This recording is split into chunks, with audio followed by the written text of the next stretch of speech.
కూడి వచ్చిన సంఘ బిడ్డలది స్థానిక సంఘ కాపాడి విక్రమంలో వచ్చిన ప్రభా పాస్టర్ గారు, అర్థంలో వచ్చిన దైవదాసులు భాస్కర్ రావు పాస్టర్, రాయడు నుంచి వచ్చిన దేవుని బిడ్డలు, ఊర్లో పెద్దలు చిన్నలు, దూర ప్రాంతం నుండి దేవుని వాక్యం ఆలరించిన అందరికీ యేసు ప్రభు పేరట వందనాలు. ఈ రాత్రి దేవుడు అందరికీ దీవించిన గాక. యేసయ్య రెండవ రాకడ గురించి మనం నేర్చుకున్నారంటే పోయిన వారములు యోబు చెప్పిన మాట నేను మీకు తెలియపరిచాను. యోబు చెప్పారంటే నా విమోచనకర్త దేవుడుగా ఉన్నారని ఆయన యోబు చెప్పారు. ఆ విషయం గురించి నేను చెప్పారంటే యోబుకి తెలియదు. యేసయ్య రాకడ గురించి తెలియని మునిపే యేసయ్య రాకడ గురించి ఆయన ప్రవచించారు. అదేవిధంగా ఈరోజు అబ్రహాం గురించి మనం నేర్చుకున్నాం. అబ్రహాం కూడా దేవుడు రాకడ గురించి ఆయన ముందుకు దేవుడు తెలియపరిచినట్టుగా మనం చూడగలుగుతున్నారు. హెబ్రీ పత్రిక 11వ అధ్యాయము 9-10 వచనము మనం చదివి దాని బట్టి విశ్వాసమును బట్టి అతనితో ఆ వాగ్దానమును సమాన వారసులైన ఇస్సాకు, యాకోబు అనువారును గుడారములలో నివసించుచు అన్యుల దేశములో ఉన్నట్టుగా వాగ్దత్త దేశములో పరవాసులైరి. అనగా దేవుడు దేనికి శిల్పియు నిర్మాణకుడై ఉన్నాడో పునాదులు గల పతనము కొరకు అబ్రహాము ఎదురు చూచుచుండెను. విశ్వాసమును బట్టి సారాయు అబ్రహాము గురించి మీరు అక్కడ చదివిన వాక్యం మీరు ఇప్పుడు వినగలుగుతున్నారు అనుకున్నారు. అబ్రహాము గురించి ఎక్కడ రాయబడి అంటే దేవుడు శిల్పిగా నిర్మించిన పునాది వేసిన ఒక పట్టణం కొరకు ఎదురు చూచారని అక్కడ రాయబడి. మీరు చూడండి, అప్పుడు దేవుడు రాకడ గురించి, దేవుడు రాజ్యం గురించి, దేవుడు పట్టణం గురించి ఆ దైవదాసునికి దేవుడు తెలియపరిచినట్టుగా మనం ఇక్కడ కనబడుతున్నారు. దేవుడు పునాది వేసిన ఒక పట్టణం కొరకు దేవుడు అబ్రహామే చేసిన. ఈ అబ్రహాముని గురించి మీరు చూడండి, ఆ కాలంలో బైబిల్ లేదు, ఆ కాలంలో ఏం లేదు.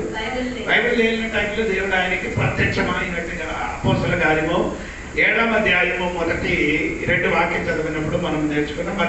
మెసొపొటామియాలో ఉండినప్పుడు దేవుడు అతనికి ప్రత్యక్షమై ఏం చెప్పారంటే ఆదికాండము 12:1-2 వాక్యం చదివినప్పుడు నీ కుటుంబము నీ స్వజనానికి విడిచిపెట్టి నేను నిన్ను చూపించిన దేశం ఏం చేయాలి, ప్రయాణం చేయాలి. ఎవరు లేదు, ఆయనకి దేవుడు ఒక దర్శనంతోనే ఒక మాట. ఇప్పుడు అయితే మనకు బైబిల్ ఉంది, బోధించడానికి దేవదాసులు ఉన్నారు, నీ చేతిలో బైబిల్ ఉంది, టీవీ విప్పితే మీకు అందులో వాక్య పరిచయం చేసిన దేవదాసులు ఉన్నారు నీకు బోధించడానికి. ఆ టైంలో అబ్రహామునికి బోధించడానికి ఎవరు లేదు. దేవుడు అప్పుడప్పుడు వచ్చి ఆయనకి అబ్రహామునికి ఏం చేశారు, ప్రత్యక్షం అవుతున్నారు. మీరు 12వ అధ్యాయం నుండి మీరు చదివినప్పుడు మీకు తెలిస్తే అబ్రహాముకి దేవుడు 10 స్థానములు అబ్రహాముకి దేవుడు అయితే ప్రత్యక్షం అయినట్టుగా రాయబడింది. అందుకని నేను ఇప్పుడు చెప్పిన మాట మీరు మర్చిపోకూడదు. మరి ఆ దేవుడు పునాది వేసిన ఒక పట్టణం కొరకు అబ్రహాం ఏం చేశారు, ఎదురు చూసి ఉండినప్పుడు అబ్రహాము గూడారములు నివసించారని రాయబడి ఉంది. ఎవరితో అబ్రహాము, ఇస్సాకు, యాకోబు ఈ 3 కన్నులు ఉన్న వాడితోని అబ్రహాం ఏం చేశారు, గూడారములు నివసించినట్టుగా దేవుడు వాక్యం రాయబడి. ఈ రాత్రి మీరు మర్చిపోకూడదు. దేవునికి స్తోత్రం కలుగుతుంది.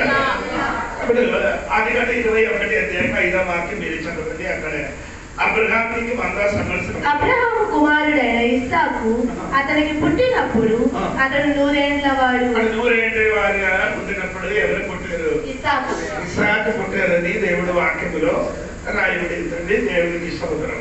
ఇది మీరు 25వ అధ్యాయము 7వ వాక్యం కూడా చదవండి. 25 అబ్రహాము బ్రతికిన సంవత్సరములు 175. అప్పుడు ఇస్సాకు జన్మించినప్పుడు అబ్రహాముకి ఎంత వయసు, 100 వయసు ఉంది. అప్పుడు ఇక్కడ రాయబడింది మీరు 175 వయసులో అబ్రహాం ఏం చేశారు, చనిపోయినట్టుగా రాయబడింది. దాని ముందుకు మీరు చదివినప్పుడు అంటే యాకోబు జన్మించినట్టుగా మనం ఏం చేస్తున్నాం. 25వ అధ్యాయం 26వ వాక్యంలో యాకోబు జన్మించారు. అప్పుడు యాకోబు జన్మించినప్పుడు యాకోబుకి దాదాపు 15 వయసు ఉంది. అప్పుడు 17 వయసు ఉంటున్నట్టుగా రాయబడింది. ఎందుకు నేను అలాగే చెప్పారంటే అబ్రహాము చనిపోయినప్పుడు ఏమైంది, 175 వయసులో ఏమైంది, చనిపోయింది. అప్పుడు ఇస్రాకి ఎంత వయసుది, యాకోబు జన్మించిన 60 వయసు. అర్థమవుతున్నారా మీకు? సరిగా నీకు అర్థమైనా నేను చెప్పిన మాట. అబ్రహాముల వయసు ఎంత, 175. అవునందా? అప్పుడు అబ్రహాము ఇస్రాకి జన్మించినప్పుడు ఎంత వయసు, 100 వయసు. ఇప్పుడు 100 వయసు అయితే మీరు వినండి, 2 పిల్లలు జన్మించారు. ఒకటి ఇస్హాకు జన్మించారు కదా. అప్పుడు ఇస్హాకు జన్మించినప్పుడు అబ్రహాము 100 వయసు ఉందన్నట్టు.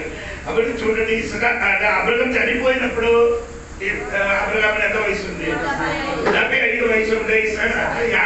ఇస్హాకుకి ఎంత వయసు ఉండొచ్చు, 60 వయసు ఉండొచ్చు. 60 వయసు అంటే ఇస్హాకు జన్మించారని బైబిల్ చదవండి. ఇస్హాకు జన్మించినప్పుడు ఎంత వయసు ఉంది, 15 వయసు. యాకోబుకి 15 వయసు. అప్పుడు నేను చెప్పిన 10 60 17 75. మీరు ఇప్పుడు కూడా కాలేజీలో వెళ్ళినప్పుడు మీరు సోదరం ఇక అబ్రహాము 100 వయసు ఉన్నప్పుడు ఎవరు జన్మించారు, అబ్రహాము చనిపోయిన వయసు అంతా 170 ఏంటండి. దేవునికి సోదరం. 175లో అబ్రహాము ఏమైంది, చనిపోయింది. దేవునికి సోదరం. ఇప్పుడు చనిపోయిన ముందుకు ఒక విషయం మీరు తెలుసుకోవాలి. ఇస్హాకు జన్మించారు. ఇస్హాకు జన్మించారు యాకోబు జన్మించిన తర్వాత ఎవరు చనిపోయారు, అబ్రహాము ఎన్ని వయసులు చనిపోయారు, 175 వయసు. అప్పుడు దాదాపు ఇస్హాకు ఎంత వయసు, 60 వయసు ఉండొచ్చు. యాకోబుకి ఎంత వయసు, 15. అప్పుడు నేను చెప్తున్నా 100 వయసు, 60 వయసు, 15 వయసు ఉన్న వారు ఒక్క ఇంటిని కలిసిమెలిసి ఉండారట. మీకు అర్థం అవ్వలేదని అనుకున్నారు సోదర కలిగిన కాదు. ఇప్పుడు మీరు బైబిల్ సరిగా మీరు చదవలేదు కాబట్టి మీకు అంత డౌట్ వస్తుంది అనమాట. నేను చెప్పుకొని వచ్చిన మాట ఏమంటే, గుడారములు వేసిన 3 తరములు ఉన్నవాడు ఒక గుడారములు అంటే ఎవరండి, అబ్రహాము, ఇస్హాకు, యాకోబు. ఈ 3 తరములు ఉన్నవాడు ఒక్క గుడారములు ఏమైంది అంటే యేసయ్య రాకడ కొరకు ఈ 3 తరములు ఉన్నవాడు ఏం చేశాడు, గుడారములు నివసించినట్టుగా దేవుడు వాక్యంలో రాయబడింది. నేను చెప్పిన మాట ఏమన్నదంటే మీకు అర్థమైందా? ఈ కాలంలో మీరు చూడండి, ఇంత వయసు ఉన్నవాడు ఇంటిని కలిసి పిలిచి ఉండడానికి అసాధ్యం. 60 వయసు ఉన్నవాడు ఇంటి ఉంటే, 100 వయసు ఉన్నవాడు ఇంటి ఉంటే ఎలా ఉంది? అబ్రహాముకి 175 వయసు. ఓకే, ఇస్హాకు 60 వయసు, యాకోబు 15. అంత వయసులో ఉన్నవాడు కలిసి పిలిచి ఒక ఇంటిలో ఇప్పుడు ఈ కాలంలో ఉంటారు అయిపోతున్నా. ఆ కాలంలో రాలే కలిసి పిలిచి రాకడ సమయంలో మనం కూడా అన్ని వయసులు ఉన్నవాడు ఎలా ఉండాలి, కలిసి పిలిచి ఇంటి ఉండాలని నేను ముందుకు చెప్తున్నమాట.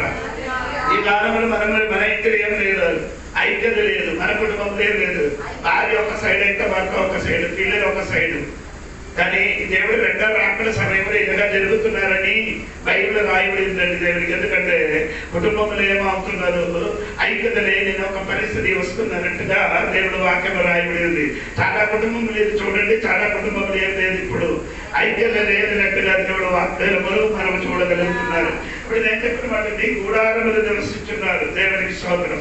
ఎందుకు అబ్రహాము గుడారములు నివసించుతున్నారని మీకు తెలుసా? ఎందుకు అబ్రహాము గుడారములు నివసించారు? అబ్రహాము గుడారములో నివసించడానికి కారణం ఏంటిది? అబ్రహాము గుడారములు నివసించడానికి ఉన్న కారణం దేవుడు ఏం చేసిందంటే, పునాది చేసిన ఒక పట్టణం ఎదురు చూసిన కాబట్టి ఆయన ఈ లోకంలో ఎలాగ నివసించారు. దేవుడు రెండో రాకడ గురించి ఆయన ఎదురు చూసిన కాబట్టి ఈ లోకంలో మనకి ఇల్లు అక్కర్లేదు, ఈ లోకంలో మనకి ఏ అక్కర్లేదు, ఏ ఆస్తి పాస్తి ఏం అక్కర్లేదు. కానీ గుడారం నుండి ఆ దేవుడికి ఏం చేసిన మహిమ పరుస్తున్నారు. గుడారం నుండి అబ్రహాము బలి అర్పించి దేవుడిని స్తుతించి ఆరాధించి నివసించుచున్నారు. ఈ కాలంలో మీరు చూడండి, ఆరాధనకి ప్రార్థనకి మనిషిని ఎందుకు రావలేదంటే దేవుడు రాకడ వరకు వారికి ఏమి నిరీక్షణ లేదు, దేవుడు రాకడ వరకు వారి ఎదురు చూచలేదు. అబ్రహాము అటువంటి వాడు 75 వయసున్న 75 వయసున్న ఆ ముసలుడైన మనుషులు ఏం చేస్తున్నారు? దేవుడు కట్టబడిన ఒక పునాది వేసిన ఒక పట్టణం కొరకు అది ఎదురు చూసి గుడారంలో నశించినట్టుగా దేవుడు వాక్యంలో రాయలు. ఈ రాత్రిలో నీకు నేను చెప్పబడిన మాట ఏమంటే, దేవుడు బిడ్డలారా మీరు కూడా దేవుని ఎదురు చూసి ఏం చేయాలి? ఈ లోకంలో నివసించాలి. దేవునికి స్తోత్రం. అంటే ఆయన అర్థమండి, గుడారం కట్టినట్టే గుడారం తాత్కాలికమండి. ఏ గుడారంలో ఎన్ని రోజు ఉంటుందండి, కొన్ని దినం వరకు ఉండిపోతారు, తర్వాత అది ఏమవుతారు, చిదరమైపోతాను. ఈ రాత్రి చెప్పుతున్నారు, అందరు నిరీక్షణ కలిగిన దైవ భక్తులైన అబ్రహాము ఎలాగా ఉన్నారు? గుడారములు నివసించుతున్నారు. ఈ రాత్రి దేవుడి సంగమా నేను కూడా ఏం చేయాలి? గుడారములు నివసించి దేవుడికి ఆరాధించాలి. దేవుడికి స్తోత్రం. అందుకని నేను చెప్పిన మాట ఏంటంటే, ఆ గుడారంలో దేవుడు అబ్రహామునికి చూడండి, దేవుడు చూపించిన దేశములక అబ్రహాం ప్రయాణం చేశాడు. దేవుడు చెప్పిన దేశంలోకి వెళ్ళి వాగ్దాన దేశంలోకి వెళ్ళినప్పుడు అబ్రహాం ఇల్లు కట్టలేదు. అబ్రహాముని ఇంటిలో ఉంచిన ఏ లోటు గురించి మీరు చూడండి. ఆయన లోటు ఏం చేశారు? అబ్రహాముని విడిచిపెట్టి ఎక్కడికి వెళ్ళారంటే సొదొమ వరకు వెళ్ళి అక్కడ ఒక మంచి ఇల్లు కట్టి అక్కడ నివసించున్నారు. ఈయన ఒకే ఇంటిలో ఉన్నవాడు. ఆయన అబ్రహాముని మాత్రం దేవుడు పిలుపున్నవాడు. లోతుకి దేవుని పిలుపు లేదు. అబ్రహాము తోడుగా ఉండి అబ్రహాం చేసిన ప్రార్థన, అబ్రహాం చేసిన బలి అర్పించడం ఇదన్నీ చూశారు, కానీ ఆయన జీవితం ఏమవలేదు, మారలేకపోదు. ఆయన ఏం చేస్తున్నారంటే ఇల్లు కట్టిపోయి సొదొమ వాయిగా నివసించినప్పుడు ఒక దినమున పట్టణం ఏమైంది? అగ్నితోని దేవుడే చేశాడు. అదే ఈ రాత్రి నేను కూడా చెప్పబడడానికి ఇష్టపడుతున్నాను. దేవుడు సంగమా సోదరు, ఈ లోకంలో ఈ భూమి ఒక దినం ఏమవుతున్నారు? అగ్నితోని కాల్చబోతున్నారు. దేవుడికి స్తోత్రం. ఇక్కడ నీ కట్టినది, ఇక్కడ నీ సంపాదించిన ఏది శాశ్వతం కాదు. ఈ ఒక్క రోజు ఒక దినం ఏమవుతున్నారు? ఆగిపోతున్నారంటే దేవుడికి స్తోత్రం. ఇరాన్ గురించి నీకు అందరికి తెలిసి, ఇరాన్ గురించి నీకు అందరికి తెలిసి కదా, ఇరాన్ ఎంతమంది మంచి ఇల్లు కట్టినవాడు, అన్ని ఇల్లు ఒక బొంబు వేసిన వెంటనే పాలి పెగిలినప్పుడు ఏమైంది? మొత్తం ఇల్లు ఏమైంది? నాశనం అయిపోయింది, చిదలం అయిపోయిందండి. నేను చెప్పిన మాట ఏంటంటే, ఈ లోకంలో నీకున్నదన్నీ చిదలం అయిపోతున్నారు. చిదలం ఆవలేని ఒక పునాదితో కట్టబడిన ఒక నగరం నీ వరకు ఆ నగరం కొరకు నీ ఎదురు చూసండి. ఆ నగరం కోసం నీ ఏం చేయాలి? ఆకాశంగా జీవించడానికి రాత్రి నిన్ను హెచ్చరిక మాట చెప్పుతున్నారు. సోదరం, దేవునికి స్తోత్రం కలిగిన అబ్రహాముని గురించి అలాగే చెప్తున్నారు. దేవునికి స్తోత్రం కలిగిన దాకా అబ్రహాముని కూడా నివసించి, అదే 13వ వాక్యముని చూడండి. 13వ వాక్యము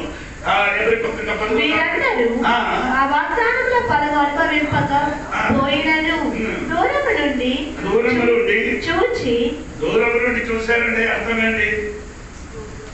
అబ్రహాము కానాను దేశం నుండి దేవుడు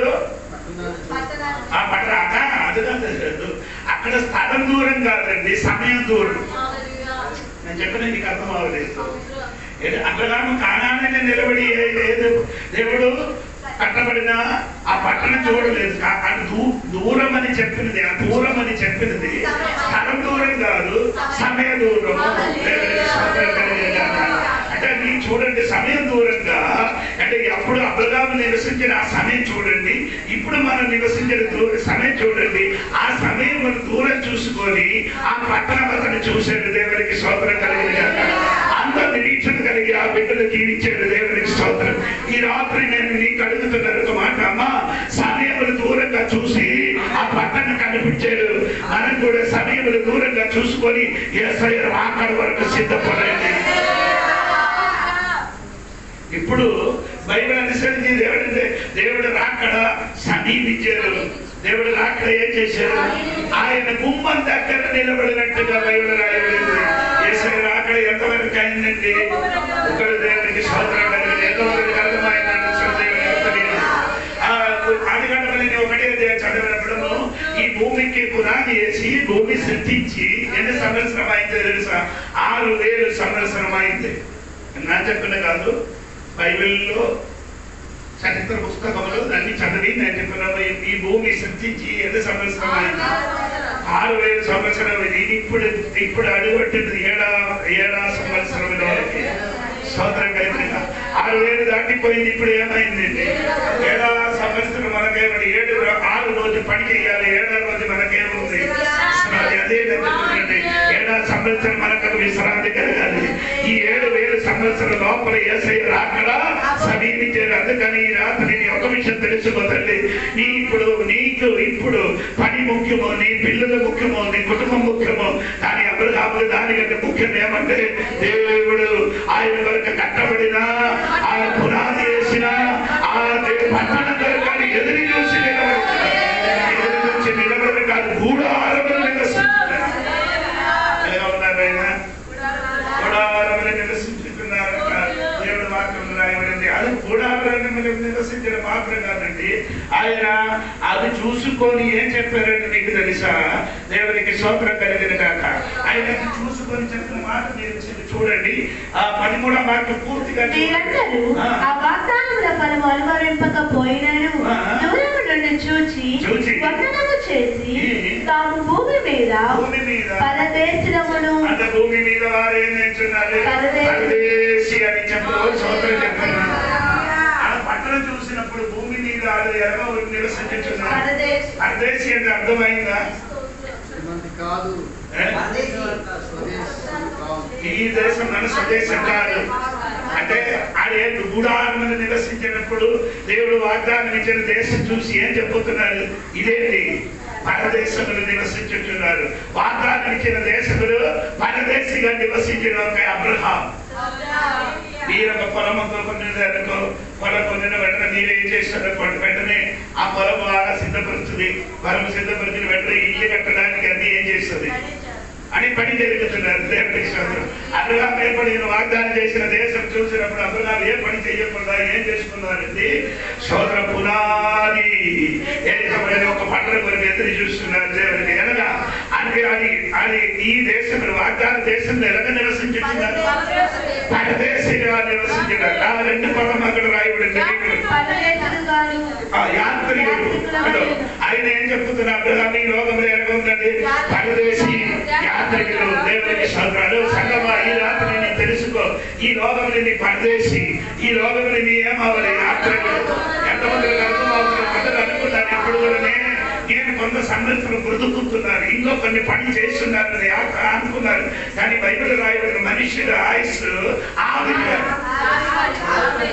మనుషుడి ఆయుష్ ఏమండి? ఆవిరి వంటి ఏదంటే దేవునికి ఆవిరి అంటే నీకు అర్థమైంది. వెంటనే బాష్పం అయిపోతుంది. అంటే నీ జీవితం ఏమవుతుంది? ఆవిరి వంటి దేవునికి స్తోత్రం.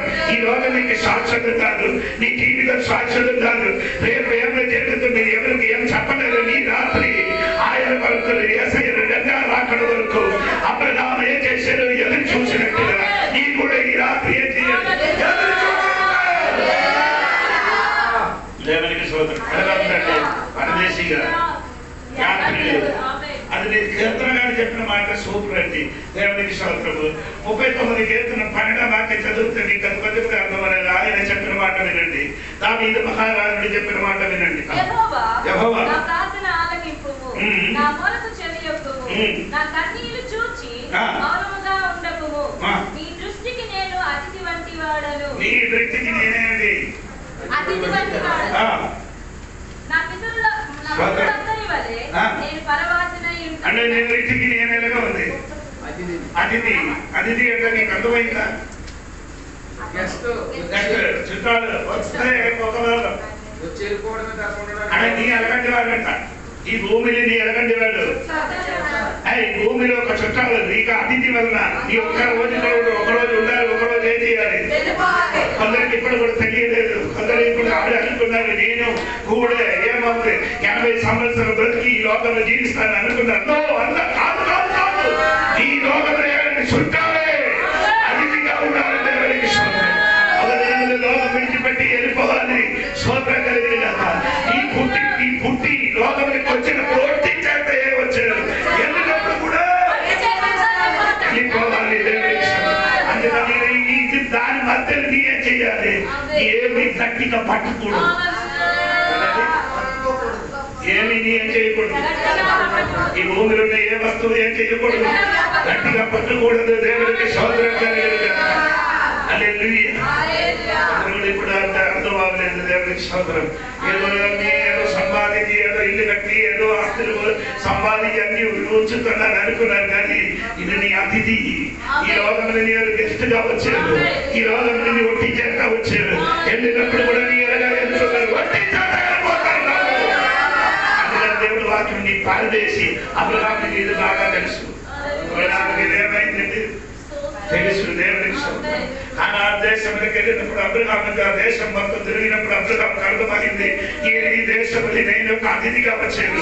సో ఎక్కడ మెసొపొటామియా నుంచి కానాను దేశంలోకి నేను ఎలాగ వచ్చాను, అతిథిగా వచ్చాను.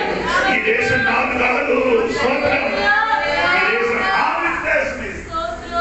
ఈ దేశం ఏంటి? హామీన్ దేశం. దేవునికి స్తోత్రం కలిగిందా. ఇది ఒక దినం మనం ఏం చేయాలి, పెట్టండి. అది కొందరికి ఇప్పుడు కూడా అర్థం అవ్వలేదు. స్తోత్రం. హల్లెలూయా. దేవునికి స్తోత్రం. హఠాత్తుగా ఒకడొకడు మరి ఏమవుతున్నారు, చనిపోతున్నారండి. నీ తెలుసా, నీకు మరణం నీ దగ్గర ఉన్నారు. నీ ఎప్పుడు పుట్టిన దినం నుండి నీ వెనక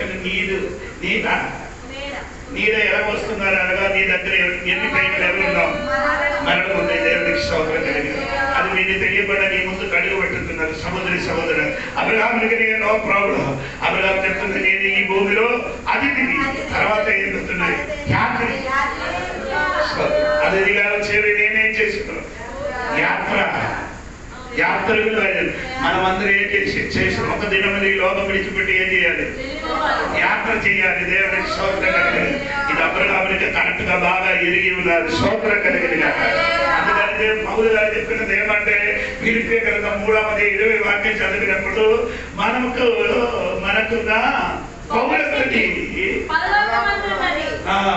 పౌరస్థితి ఎక్కడ ఉంది?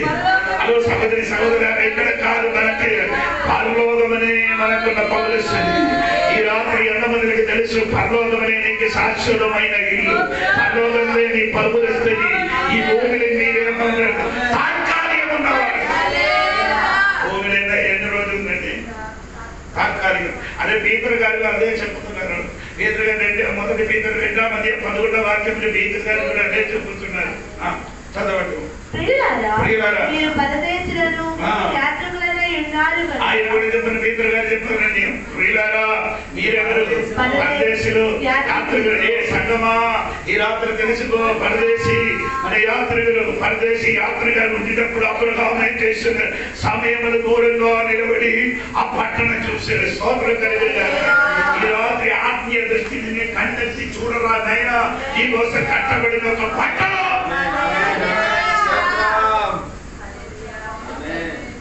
అన్ని భక్తుల జీవితం ఎలాంటి పట్టణము వారు కనబడలేదు. అది యోవని గారు చూశారు. యోవని గారు ఏం చూశారంటే, ప్రకటన గ్రంథం 21 అధ్యాయంలో మీరు చదివినప్పుడు ఆ పట్టణం పరలోకమైన భూమి మీదకి దిగి వచ్చినట్టుగా యోవని గారు కనబడింది.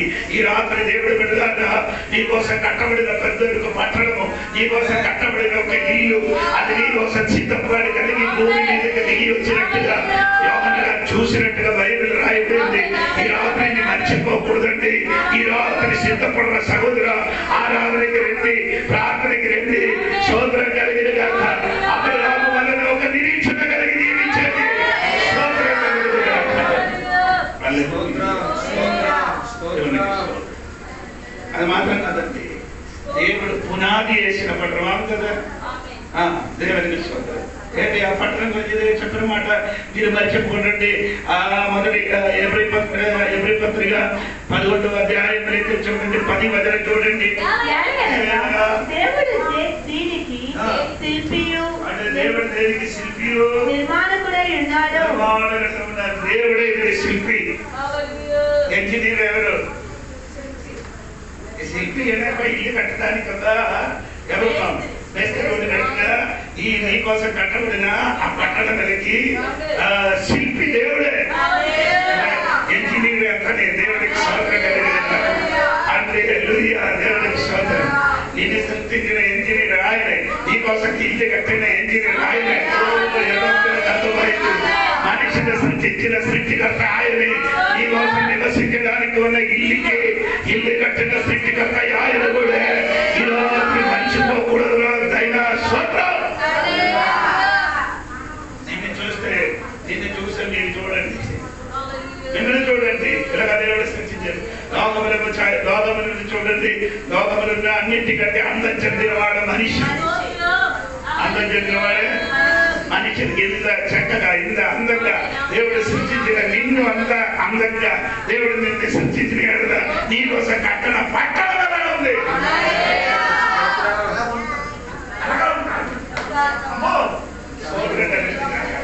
నీకు అర్థమవుతలేదు.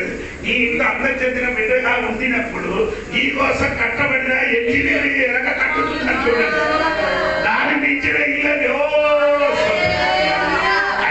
దాని గురించి బైబిల్ చెప్పుకున్నాడు. 12 విధముల రక్తములతో కట్టబడిన ఇల్లు. అది మాత్రం కాదు, అది దాని మొత్తం పల్లవం మొత్తం ఏముందండి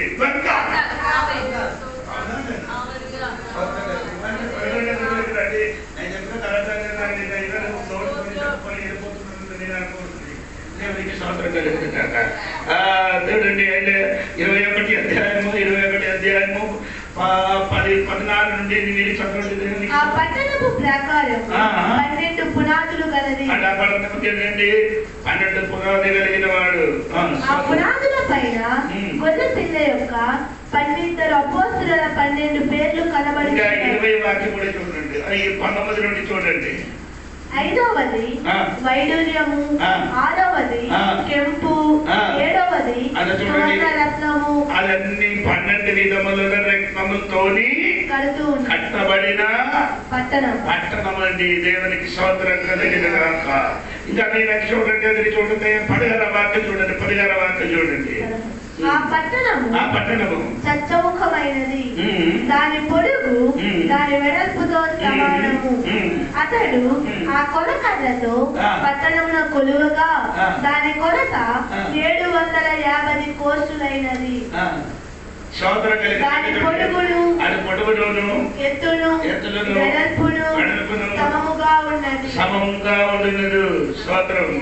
అది నీకు అర్థమైంది. దేవుడు విడదాన్ని ఎత్తు పొడపు అన్ని ఎలాగా ఉందండి, సమానంగా ఉండినట్టుగా దేవుడు వాక్యములు రాయబడి ఉంది. దేవునికి స్తోత్రం కలిగినగాక.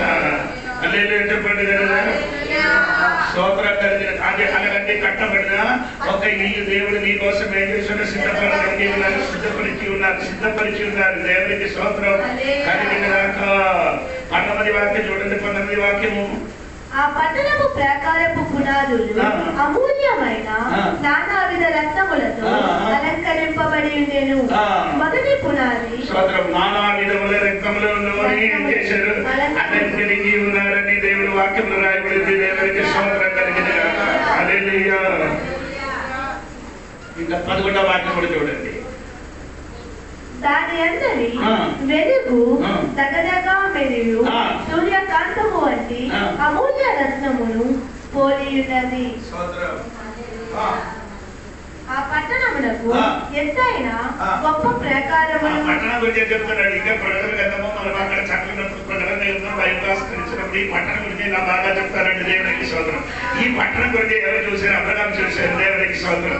ఎక్కడ కూడారములు కూడా దేవుడు దగ్గర చూసినప్పుడు 12 విధముల రక్తంతో కట్టబడిన పట్టణము భూమి నుండి దూరంగా చూశారు. ఆ పట్టణం స్తోత్రం కలిగిన అది చూసినప్పుడు ఆ మనుషులు ఏం చేశారు? నాకు ఆ పట్టణం చూసినప్పుడు భూమిలో ఉన్న ఇల్లు ఎదగందు గుడాలుగా కనిపిస్తారు. అవును కదా, అవును కదా. మీకు అర్థం అవ్వలేదు. మీ ఇంటిలో ఉన్న వస్తువు కంటే వేరే మంచి ఇల్లు చూసినప్పుడే మీకు అర్థం అవుతుంది నీ ఇల్లు పనికి రాదు. దేవునికి స్తోత్రం. ఆ ఇల్లు చూసినప్పుడు మా ఆడు పనికల గూడారం అని తెలిసిపోతుంది. దేవునికి స్తోత్రం కలిగిన అంటే ఇద్దరిని పిల్లలకు ముగ్గురికి పిల్లలకి ఇద్దరిని పిలిచి చూడరా, ఇదిగో దేవుడు మనకు పునాదిగా కట్టబడిన ఒక ఇల్లు చూడమని ఇస్హాకుకి చెప్పండి, యాకోబుకి చెప్పారు. దేవునికి స్తోత్రం కలిగిన కనుక వాళ్ళేం చేస్తున్నారు? పట్టణం కొరకు ఏం చేశారు? ఎదురు చూసినట్టుగా దేవుడి సంగమా ఈ రాత్రి నీ కోసం కట్టబడిన ఒక పట్టణం ఉంది. నిరీక్షణ పెరగండి. దేవునికి స్తోత్రం. అబ్రహాము గారు నిరీక్షణ ఉంది. దేవుడు నా కోసం కట్టబడుతుంది, దేవుడు వస్తుంది నా కోసం ఒక ఇల్లు కట్టుతున్నారు, ఆ ఇంటిలోనికి నేను కూడా ఒక్క దినము వెళ్ళిపోతామని ఒక నిరీక్షణ ఆయనకి ఉంది. దేవునికి స్తోత్రం. అదే దేవుడు రెండో రాకడ గురించి అతనికి ఉన్నారు. దేవునికి స్తోత్రం. ఇంకా ఇది చూడండి, అలాగంటే నిరీక్షణ కలిగి ఉంటే వాడు పాత నిబంధన చూడండి. 50 కీర్తన చూడండి. 50 కీర్తనం వెలికి రండి. 50 కీర్తనం వెలికి రండి. 50 కీర్తనం 3వ వాక్యం చూడండి. 50 కీర్తనం 3వ. మన దేవుడు వేరు చేయుచున్నాడు, ఆయన మౌనముగా ఉండడు. అదే మన దేవుడు ఏం చేస్తున్నారు? అర్థమైంది మీకు? అది దేవునికి స్తోత్రం కలిగింది కాక అర్థం మీకు అర్థమవుతున్నారు. అంటే ఆయన ఎవరు చెప్పుతున్నారు ఈ మాట? ఆసాపు గారు చెప్పుతున్నారు, నా దేవుడు ఏం చేస్తున్నారు? వచ్చుచున్నారు. దేవునికి స్తోత్రం కలిగింది కాక. మా దేవుడు ఏం చేస్తున్నారు? వచ్చుచున్నారు. ఆసాపు చెప్పుతున్నారు. దేవునికి స్తోత్రం. ఈ ఆసాపు అని చెప్పిన వాడు ఎటువంటి వాడని మీరు అది కూడా ఎరిగి ఉండాలి. దేవునికి స్తోత్రం కలిగింది కాక. ఆసాపు గురించి బైబిల్ చెప్పిన మాట కూడా తీయాలంటే మొదటి దినవృత్తాంతము 16వ అధ్యాయం 4-5వ వాక్యం కూడా చూడండి. ఆసాపు ఎటువంటి వాడని మీరు చూడండి. మొదటి దినవృత్తాంతం 16వ అధ్యాయం 4-5 వాక్యం చూడండి. మరియు అతడు యెహోవా మందసము ఎదుట సేవ చేయుచు ఇశ్రాయేలీయుల దేవుడైన యెహోవాను ప్రసిద్ధి చేయుటకును వందించుటకును. ఆసాపు ఎవరండి? యెహోవా మందసము ఎదుట సేవ చేయడము కాదు. ఇదండి 4-5 వాక్యం పూర్తిగా చెప్పలేదు. వారిలో ఆసాపు అధిపతి, జకర్య అతని తరువాతి వాడు. అది పాట పాడడానికి అధిపతిగా ఉన్నారు ఆసాపు. అదే వర్షిప్ లీడర్. దేవుడు స్తోత్రం చెప్పండి. అదే చెప్పండి. అంటే దేవాలయ లోపల ఆయన వర్షిప్ లీడర్ గా ఉంటున్న వాడిని జీవితంలో ఏమైనా చేస్తున్నారు? స్తోత్రం చెప్పండి. వర్షిప్ లీడర్ ఏం చెప్పుతున్నారు? ఇదిగో దేవుడు ఈ కాలంలో వర్షిప్ లీడర్ అందరికీ చూడండి, ఆడు వచ్చి మమ్మల్ని అందరికీ దంగరా, ఇలా ఊగడా, చెయ్యి పట్టరా, ఆగడా, ఇదన్నీ చెప్పుతుంది. ఈ వాటి పని చేసిన పని ఏం చేస్తున్నారు?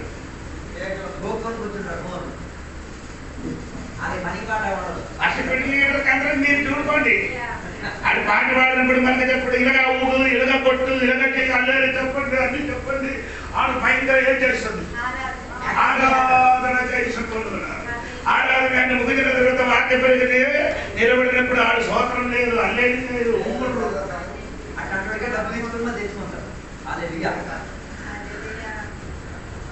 మీరందరూ ఎలాగ చూడరు. నేను ఇదంతా మొత్తం చూసిన పాట పాడిన వాడు స్తోత్రం. మీరు అర్థమైందా లేదా? చూడండి పాట పాడిన పిల్లలు ఎలాగ చేస్తున్నారని. వాక్య ప్రజలకు స్టార్ట్ చేసినప్పుడు ఈ నేములు అప్పుడు అందరే చెప్పినప్పుడు ఇప్పుడు ఎందుకు చెప్పరు? ఎందుకు చెప్పలేదు? ఎందుకు అన్న వరకు ఈడెందుకు అదే చెప్పండి, చెప్పండి, చెప్పడం పట్టండి అన్ని చెప్తున్న వాడు ఎందుకు అలాగే చెప్పడం, అక్కడ అలాగా కొట్టడం అని చెప్పడానికి ఉన్న కారణం అండి. డబ్బు జరుగుతుంది. డబ్బులు దొరికింది కాబట్టి ఇది అయిన తర్వాత నేను మళ్ళీ ఏం చేయను. అందరికి పాట పాడిన సంగతి ఆ కుర్రడు ఎక్కడే లేదు. పాట పాడింది కుర్రడికే కనిపించదు. ఆసాపు అటువంటి వాడు కాదు. ఆసాపు వార్షిక లీడర్ గా ఉండి చర్చిల వార్షిక లీడర్ గా ఉండినప్పుడు ఆయనకు నిరీక్షణ ఇదిగో దేవుడు వస్తున్నారంటే దీంట్లో చెప్పినట్టుగా మహాదేవుడు వస్తున్నారంట. దేవుడు వస్తున్నారంటే ఎలాగవలసిన మహాదేవుడు వస్తున్నారంట. అటువంటి ఒక దర్శనం కలిగి ఉండాలి. ఆసాపుని కలిగి ఉండాలి. దేవుడితో వస్తున్నారంట. దేవుడికి స్తోత్రం కలిగిన 50 కీర్తనలు 73 కీర్తనలు ఎన్నికలు చదవాలి. ఆ 2 కీర్తనలు చదివినప్పుడు ఆసాపుని హృదయంలో దేవుడు రాకడ గురించి ఆయనకు ఒక నిరీక్షణ కలిగి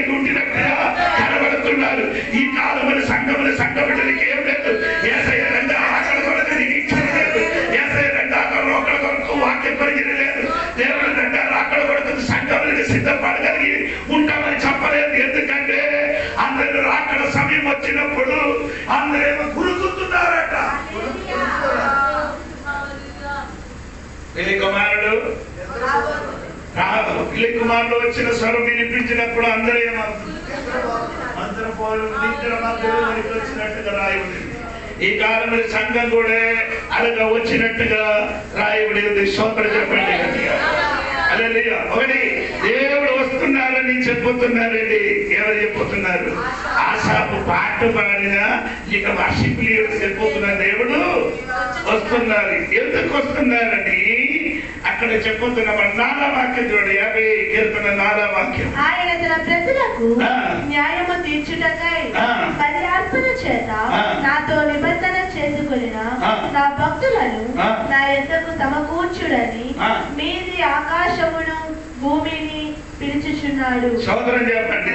ఆయన దగ్గర మాట ఏమంటారు? దేవుడు వస్తున్నారు బాబు.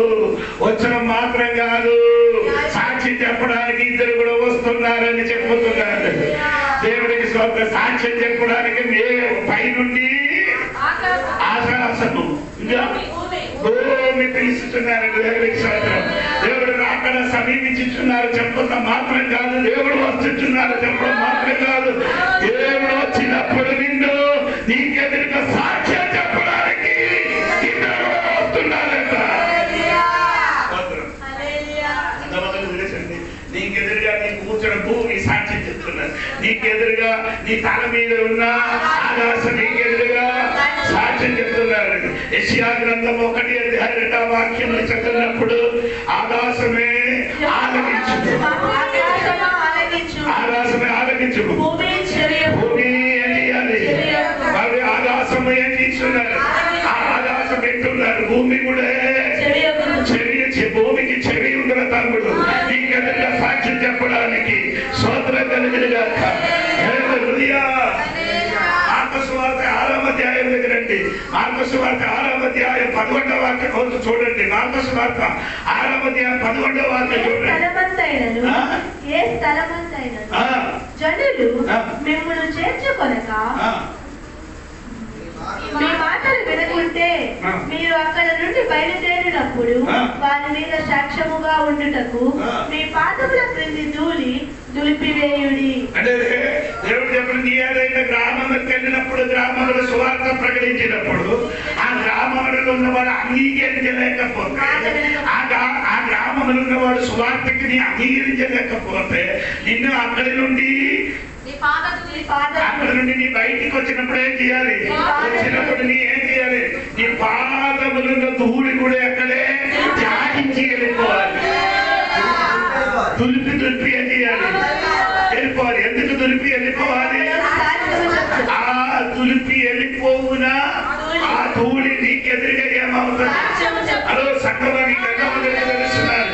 ఈ చెప్పిన వాక్యములని, ఈ చెప్పిన వాక్యములు, ఇక్కడ దైవదాసులు ప్రకటించిన వాక్యమన్నీ ఈ గ్రామములున్న గోడ వింటున్నారు, ఈ గ్రామములున్న మట్టి వింటున్నారు, ఈ గ్రామములున్న ఆకాశం వింటున్నారు.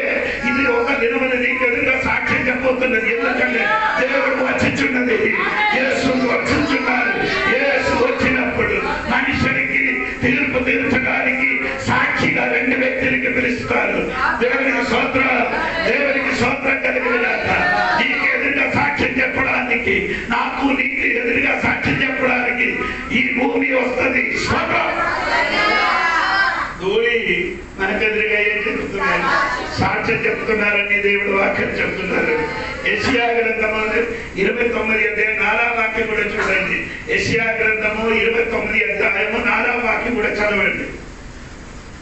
అప్పుడు అనపబడి నేల నుండి పలుకుచుందువు, నీ మాటలు నేల నుండి ఒకడు గుసగుసలాడునట్లుండు. నేల మీద నుండి నేల ఏం చేస్తున్నారు? చెప్పండి చెప్పండి చెప్పండి. నేల ఏమవుతుంది? గుసగుసు కంటే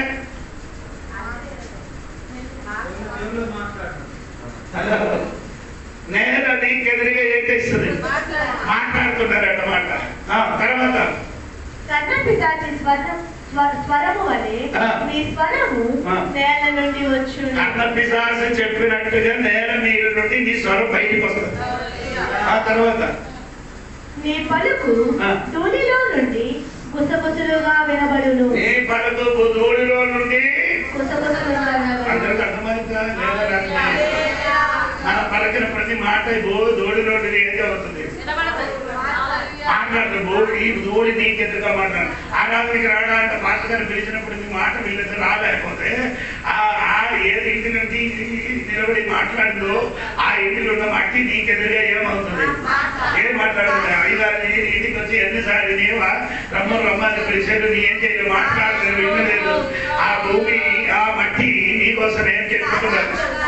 దేవుడికి సోదరు గంగర వలసలు ఉన్న మట్టి, గంగర వలసలు ఉన్న బిడ్డల కోసం, గంగర వలసలు ఉన్న మనుషుల కొరకు ఏం చేసిన మాట్లాడుతున్నారట. గంగర వలసలు ఉన్న మట్టి గంగ వలసలు ఉన్న వాడికి ఎదురుగా ఏం చేస్తుంది? అదే మాట్లాడాలని ఈ మైక్ ఎక్కడ నుంచి వచ్చారంటే మీకు తెలియదు. మీరు చేస్తున్నారు అబుజా మైక్ ఇది మనం కొన్నారు, మైక్ ని కొన్నారు, కొనిన ముందు ఎక్కడ ఇది మట్టి నుంచి. ఇది మొత్తం ఏమండి? ఇది లేదండి, ఇది మొత్తం సరకేంటి, ఇనుములండి. ఈ సామాను మొత్తం ఏమండి? ఇనుము భూమి నుండి తీసుకొని వస్తున్నారు. భూమి నుండి తీసుకొని వచ్చిన వస్తు మొత్తం సర్ది చేసినప్పుడు నేను ఇక్కడ చెప్పినప్పుడు అక్కడ వినబడుతున్నారు, ఇక్కడ చెప్పినప్పుడు బైబిల్లో అలాగైతే భూమిని దేవుడు చెప్తున్నారు.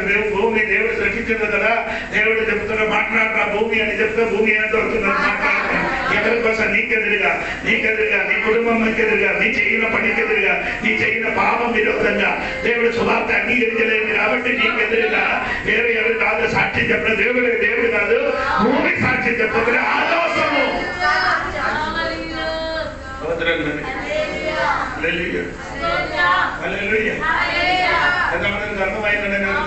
దేవుడికి అప్పుడు దేవుడు ఏం చేస్తున్నారంటే సాక్ష్యం చెప్తున్నారు. దేవుడు హబక్కూకు పుస్తకం చూడండి, హబక్కూకు గ్రంథము 2వ అధ్యాయం 11వ వాక్యం కూడా చూడాలి.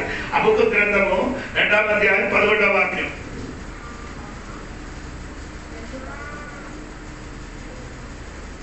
గోడలలోని రాళ్ళు మొర్ర పెట్టుచున్నవి, దూలములు వాటికి ప్రత్యుత్తరం ఇచ్చుచున్నవి. అంటే గోడ కూడా ఏం చేస్తున్నారు? గోడలో ఉన్న రాళ్ళు కూడా ఏమవుతుంది? మాట్లాడుతుంది. ఇంకేంటి? దూలం కూడా ఏమవుతుంది? ప్రత్యుత్తరం. నీ ఏది ఇంటి నుండి దేవునికి విరోధంగా మాట్లాడిందో, ఏ ఇంటి నుండి దేవునికి ఎదురుగా ప్రవర్తిస్తున్నారు, ఆ గోడ, ఆ ఇటిక లేకపోతే ఆ రాయి నీకు ఎదురుగా ఏమవుతుంది? నీ ఏది ఇంటిలో ఉన్నదా ఇంటిలో ఉన్న కర్ర కూడా నీకు ఎదురుగా ఏమవుతుంది? ఎంత మొదలు అర్థమైందని నాకు తెలియదు. ఈ రాత్రి అర్థం తెలిసిన వాడు దేవుడి మీద గట్టిగా దేవుడికి సోదరం చెప్పండి. ఇదన్నీ నీకు ఎదురుగా మాట్లాడబోతున్నారు. నీ చెయ్యినదన్నీ గోడ అది రాడి, ఆ కర్ర మొత్తం దేవుడు కర్ర గోడ మొత్తం వింటున్నారట. ఇదన్నీ వింటున్నారండి. దేవుడు వస్తున్నాడు. ఎందుకంటే దేవుడు వస్తున్నాడు సాక్షి చెప్పడానికి. రెండవ దేవుడు ఎందుకు వచ్చిన దేవునికి స్తోత్రం కలుగును గాక. ఇది 4వ వాక్యములు 6వ వాక్యములు 4 నుండి 6 వరకు చూడండి. స్తోత్రం. 4వ వాక్యం ఒకసారి కూడా చూడండి. 70 కీర్తన 70.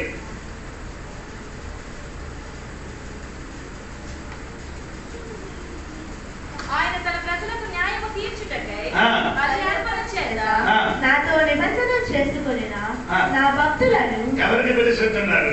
నాతో నిబంధన చేసిన దేవుని భక్తులకి దేవుడు ధరించడానికి దేవుడు పిలుస్తుందన్నమాట. నిబంధన అంటే ఆత్మ నిబంధన వెళుతోని వాడు ఏం చేస్తున్నారు? నిబంధన కొత్త నిబంధనకు వచ్చినప్పుడు యేసు ప్రభు రక్షకుడు అంగీకరించిన నిన్ను దేవుడు పిలుస్తున్నారు మాట. ఎందుకు దేవుడు ధరించడానికి? అర్థం అవ్వలేదు. దేవుడు నిన్ను ఏం చేస్తుంది? తీర్పు తీర్చడానికి పిలుస్తుంది. దేవునికి స్తోత్రం కలిగింది. ఆ తీర్పు తీర్చడానికి పిలిచినప్పుడు సాక్షిలో వస్తుంది. 2 సాక్షి, ఒకటి ఆకాశం, 2 భూమి. దేవుడు ప్రతి మనిషికి ఏం చేస్తున్నారు? తీర్పు తీరుతున్నారు. ప్రసంగి పుస్తకం 12:14 వాక్యములు కలిసి చదవండి. ప్రసంగి పుస్తకం 12:14 వాక్యములు కలిసి చదవండి.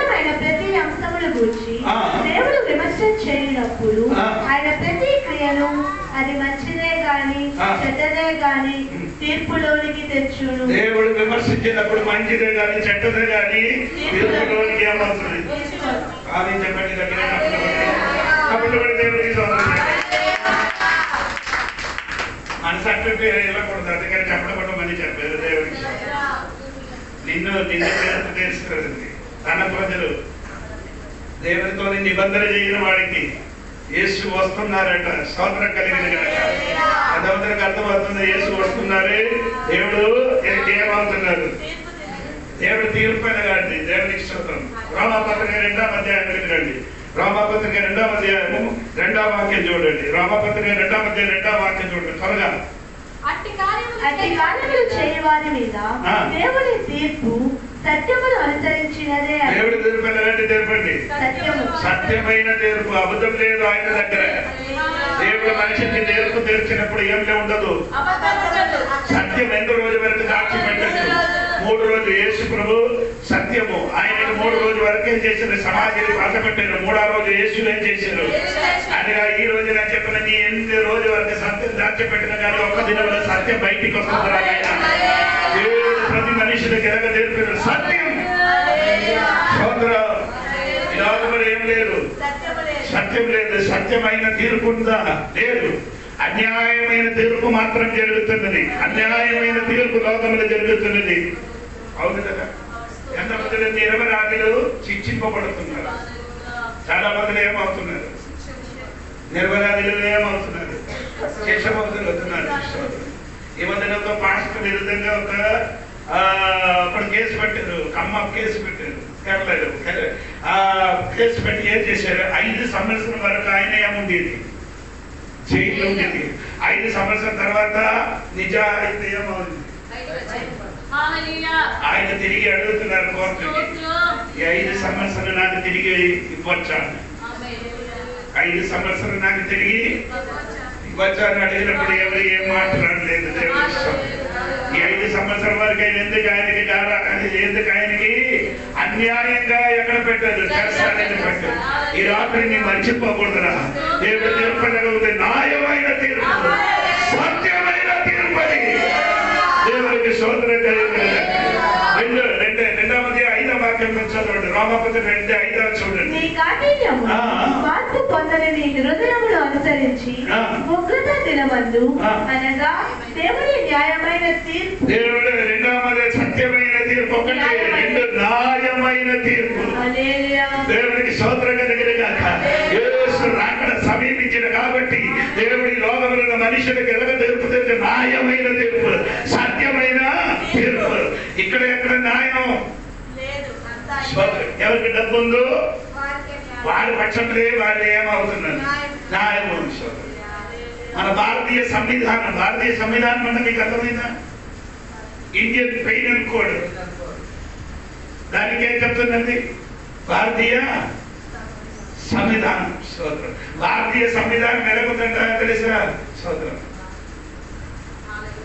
సారి పురుగులు కట్టినా వాళ్ళ ఏంటండి? సాలి పురుగులు కట్టినా ఆ వలయంలో చూసారు కదా, ఆ వలయంలోకి ఎవరు పడిపోతుంది?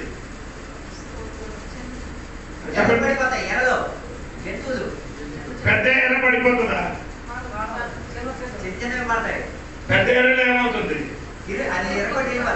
ఎరగొట్టి చిన్నదేమవుతుంది? అదే ఇక్కడ డబ్బున్నవాడు ఏమవుతుంది? ఆ వల ఇది బయటకు వస్తుంది. డబ్బు లేని వాడు ఏమవుతుంది? అదో సగబాయి రాత్రి తెలుసుకోలేదు. దేవుడి తీర్పు ఎలాగుందండి? న్యాయమైన తీర్పు. అంతమందికి అర్థమైందండి. సంవత్సరం ఏ దేవుడు వచ్చినప్పుడు తీర్పు ఉంది, న్యాయమైన తీర్పు. 3:6-7 వాక్యం చూడండి. 2వ అధ్యాయం.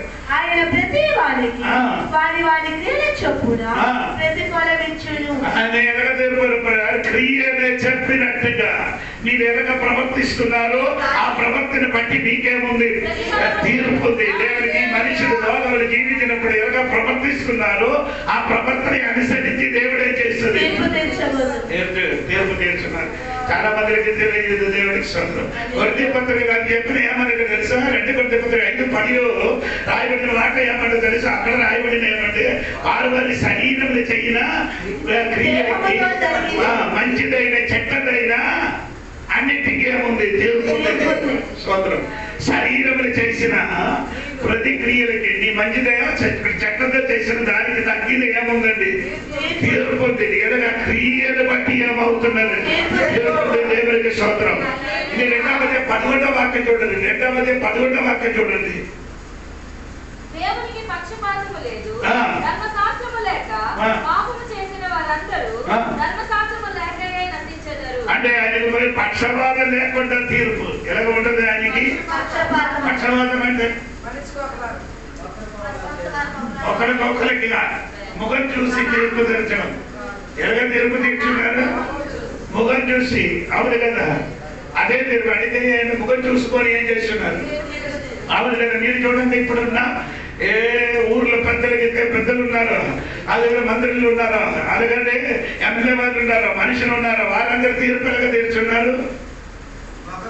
మగస్థుతి చూసుకొని, కుటుంబం చూసుకొని, కులం చూసుకొని.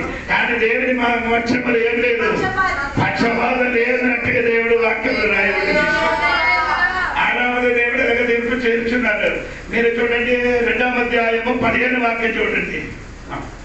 అట్టి వారి మనస్సాక్షి కూడా సాక్ష్యం ఇచ్చుచుండగా దేవుడి సాక్షి చెప్తున్నారు. మన సాక్షి వలన ఎవరికి మన సాక్షి వలన తీర్పు ఉంది. నీకు అర్థం అవ్వలేదు. ఎప్పుడంటే యేసయ్య చనిపోయిన తర్వాత కదా యేసయ్య గురించి తెలుసు. ఆయన ముందుకున్నవాడికి యేసయ్య గురించి తెలుసా?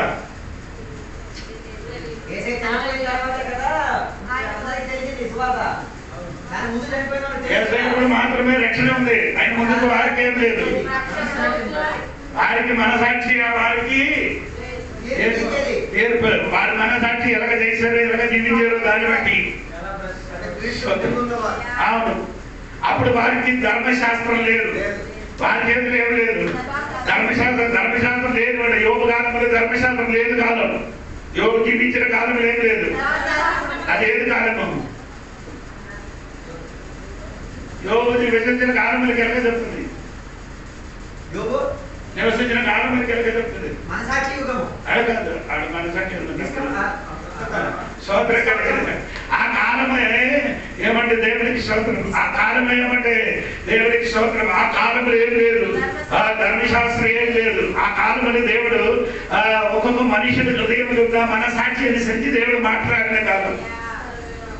ధర్మశాస్త్రం లేని కాలం అది. దేవుడికి స్తోత్రం. అడు వారు మన సాక్షి అనుసరించి దేవుడు అందరికీ ఏం చేస్తున్నారు? తీర్పు తీర్చున్నారు. దేవుడికి స్తోత్రం కలిగింది కాక. 7వ దేవుడు ఎలాగ తీర్చున్నారు చూడండి. రోమాపత్రిక 2:15 వాక్యం చూడండి. స్తోత్రం కలిగింది. అట్టి వారి మనస్సాక్షి కూడా వారి తలంపుడు ఒక దాని మీద ఒకటి తప్పు మోపుచు లేక తప్పు లేదని చెప్పుచుండగాను ధర్మశాస్త్ర సారము తమ హృదయముల యందు వ్రాయబడినట్టు చూపుచున్నారు. దేవుడు నా సువార్త ప్రకారము యేసుక్రీస్తు ద్వారా మనుష్యుల రహస్యములను విమర్శించు దినవంతు. దేవుడి తీర్పు తెచ్చిన సువార్త అనుసరించి ఎలాగ దేవుడి తీర్పు తెచ్చినది? ఆయన సువార్త అనుసరించి. యేసు వచ్చినప్పుడు మనుషునికి తీర్పు తెచ్చినది ఎలాగ వచ్చిన? సువార్త అనుసరించి. ఎందుకంటే సువార్త అని ఒక వ్యక్తి అండి. సోదరు చెప్పలేదు. సువార్త ఒక వ్యక్తియా? అవునా లేదా?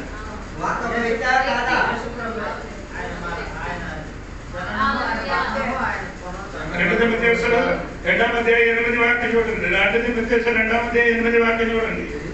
2 తిమోథెయుసు పత్రిక. నా సువార్త ప్రకారము దావీదు సంతానములో పుట్టి మృతులలో నుండి లేచిన యేసుక్రీస్తును జ్ఞాపకము చేసుకొనుము. అదా నా సువార్త. నా సువార్త ఏది? నా సువార్త ఏది? దావీదు సంతానంగా పుట్టి మృతులలో నుండి లేచి యేసుక్రీస్తును జ్ఞాపకము చేసుకొనుము. అదే నా సువార్త. స్తోత్రం కలిగింది కాక. ఆ సువార్త ఇప్పుడు ఏం చేస్తున్నారు? ప్రకటిస్తున్నారు. ఆ యేసుని గురించిన సువార్త ఇప్పుడు లోకంలో ఏం చేస్తున్నారు? టీవీ పెట్టినప్పుడు సువార్త, ఇంటింటికి సువార్త, కడపత్రిక ఇస్తున్నారు, ఊర్లో మీటింగ్ పెట్టుతున్నారు.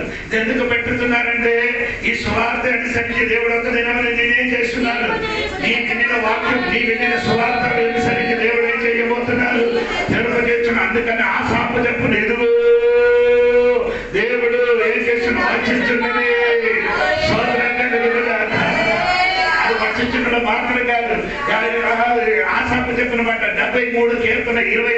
వాక్యం చూడండి 73 కీర్తన 24 వాక్యం కూడా చదివి మాత్రం ఆలోచన చేత నన్ను నడిపించెదవు. తరువాత మహిమలు నీవు నన్ను చేర్చు. తర్వాత నన్ను ఎక్కడికి తీసుకొని వెళ్తుంది? నీ మహిమలోకి, నీ రాజ్యంలోనికి నన్ను తీసుకొని వెళ్ళిపోతున్నారని ఆసాపు దేవుడు సన్ని చెప్పతుడు. దేవా నీ నన్ను చేయి పట్టుకొని నడిపిస్తున్నారు. తీర్పు తీర్చడానికి నీ వస్తున్నారు. ఎవరికి? తన భక్తులకి తీర్పు తీర్చడానికి వస్తున్నారు. నీ త్వరగా వచ్చిచున్నారు. అది మాత్రం కాదు, తీర్పు తీర్చడానికి మాత్రం కాదు, నన్ను నీ ఎక్కడికి తీసుకొని వెళ్ళిపోతుంది? మహిమలో నన్ను ఏం చేస్తుంది? తీసుకొని వెళ్ళిపోతున్నారు మాట. యేసయ్య అక్కడ వరే వస్తున్నారు కదా, మహిమలోనికి మమ్మల్ని తీసుకొని వెళ్ళడానికి యేసయ్య త్వరగా దేవునికి స్తోత్రం.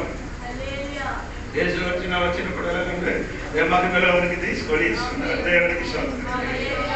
హల్లెలూయా. ఆ తర్వాత మొదల భక్తులు ఇక్కడ జీవితం అందరూ యేసు అక్కడ గురించి ఒక నిరీక్షణ కలిగింది. దేవునికి స్తోత్రం కలిగిన వారికి అందరూ దేవుడు ఏముందండి? యేసు రాకడ కొరకు వారికి ఏముంది? ఒక నిరీక్షణ కలిగి ఉంది. వారికి యేసు రాకడ కొరకు ఏం చేస్తున్నారు? ఎదురు చూసుకోవచ్చు. లేకపోతే ఆశాపడి చేసి దేవుడు వస్తున్నారు తన ప్రజలకు తీర్పు తెచ్చడానికి. స్తోత్రాలు కదా, నన్నింటినీ అక్కడ మహిమలోనికి తీసుకుని వెళ్ళిపోతామని స్తోత్రం కలిగింది. అక్కడ అంత నిరీక్షణ కలిగింది. నీకెళ్ళి నిరీక్షణ అక్కడ చాలా మందికి ఇప్పుడు కూడా ఏం లేదు, నిరీక్షణ లేని వాడు అంట. అవును కదా. దేవునికి మొదటి దశలోనికి వచ్చిగా 4:13 వాక్యం నిరీక్షణ లేని చాలా మంది నిరీక్షణ లేని ఇద్దరు వల్ల నీ కూడా కొందరికి ఇప్పుడు నిరీక్షణ లేదు. అది చెప్పిన విషయం వేరేయండి, మరణ గురించి చెప్పిన విషయం. కానీ అది ఇక్కడ మనం చెప్పచ్చు. వారికి కొందరికి ఇప్పుడు ఏం లేదు, నిరీక్షణ స్తోత్రం కలిగింది. ఇప్పుడు యేసు అంటే ఎలాగ అవుతున్నారండి? దేవుడికి స్తోత్రం కలిగి. ఎందుకంటే ఇప్పుడు ఇంకా రాబోతున్న ఆశపడతాన్ని బాగా వినండి, అప్పుడు మీకు అర్థమవుతున్నారు. యేసయ్య రాకడ కొరకు మాత్రం యేసు మాత్రం 21 సూచన యేసయ్య చెప్పారు. యేసయ్య రాకడ కొరకు ఏం చేశారు? మొదటి సూచన ఏం చెప్పారు? యేసయ్య మొదటి సూచన ఏం చెప్పారు? మొదటి సూచన మత్తయి సువార్త 24వ అధ్యాయము 5-6 వాక్యం చూడండి. కుటుంబంలో 5-6 వాక్యం చూడండి. అనేకులు నా పేరిట వచ్చి వేరే క్రీస్తునని అదే దేవుడు చెప్పిన మొదటి సీజన్. అనేకులు వచ్చి ఏం చేస్తున్నారు? అనగా అనేక వచ్చేది 60 మంది వచ్చేది నేనే యేసు అని చెప్పి. ఎంతమంది వచ్చారండి? 60 మంది వచ్చి ఏం చెప్పారు? యేసు నేనే అని చెప్పుకొని చెప్పిన వాడు తిరిగిన వాడు సోదరు కలిగి. మంత్రి చెప్పారంటే పంజాబ్ వచ్చారంట. చెప్పి యేసు ఎక్కడికి వచ్చారు? పంజాబ్ వచ్చిందట. యేసు సోదరు నేనే క్రీస్తు అని చెప్పుకొని సోదరు కలిగి. అదే యేసు చెప్పిన అనుభూతిగా అనేకులు నా పేరిట వచ్చి నేనే క్రీస్తునని చెప్పి పలువురిని మోసపరిచెదరు. మరియు మీరు యుద్ధములను గూర్చియు యుద్ధ సమాచారములను గూర్చియు ఎవరు మోసపరుచున్నారు? అది ఉందమ్మా, ఎవరు మోసపరుచున్నారు?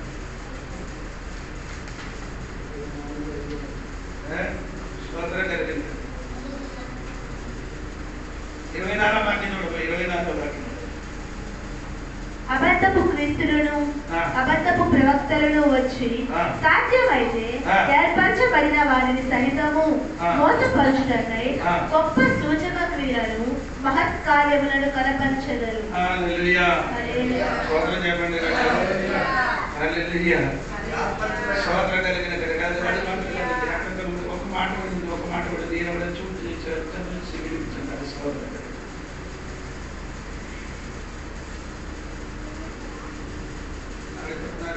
నేను ఏర్పరిచిన వారు కూడా మన ఏమవుతున్నారు? కలిగిపోతున్నారని దేవుడు బిడ్డలు కూడా ఏమవుతుంది?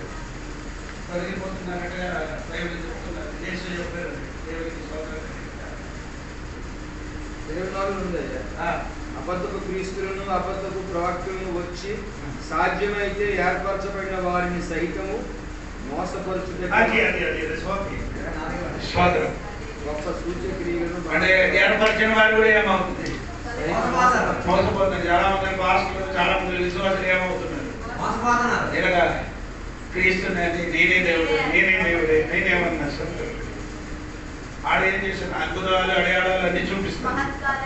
కానీ వారు అన్ని చూసినప్పుడు కొందరు ఏమవుతున్నారు? దాని వెనకలు ఏం చేశారు?